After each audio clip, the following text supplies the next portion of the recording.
বাবু বলছি আমার একটা কথা ছিল। কি বলবি বল, শুনছি আমি, বল। আমি না কাজটা ছেড়ে দেবো। কি বললি? কাজ ছেড়ে দেবো। কাজ ছেড়ে দিবি? হঠাৎ করে এই ভূত কি চাপলো? না মানে আমার না এই কাজটা ইস্যুট করছে না। কি করছে না? ইস্যুট ইস্যুট ইস্যুট। আরে ওটা স্যুট রে পাগলা, স্যুট। সে আপনি যাই বলেন, আমি মোদ্দা কথা এই কাজটা করতে পারবো না। তুই কি পাগল হয়ে গেছিস? তুই পেট চালাবি কেমনে বাবা? ওটা কিছু ভেবেছিস? ওইসব পেট চালানোর কথা এসব ভগাকে ভাবতে হয় না বাবু। ওইসব আমার জন্মের আগে থেকে, জন্মের পর থেকে আমার ভাবা আছে।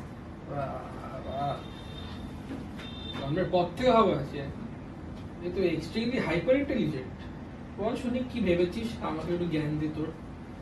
আপনি কি আমি গালি টালি দিলেন নাকি বলুন তো বাবু? এসব তুলি ফুলি শুনলাম যেন মনে হলো।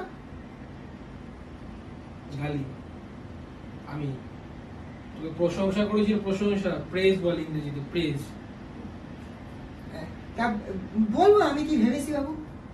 বল, তোটাই তো শোনার জন্য বসে আছি, বল। না মানে আপনি আবার মারবেননি তো আমাকে? তোর মতো লক্ষ্য ছেলেকে মারা যায়? মারবো কেন? বল বাবা। বলছিলাম যে আপনি একটু জল খান তার আগে। এমন কি কথা বলবি? আপনি খান না। না না বলছি আমি না ভাবছি ওই প্লেন চালাবো।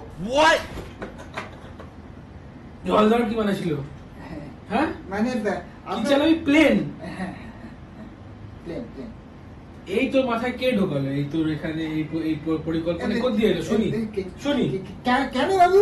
ওই কালকে আমি টিভি দেখছিলাম, বুঝলেন তো?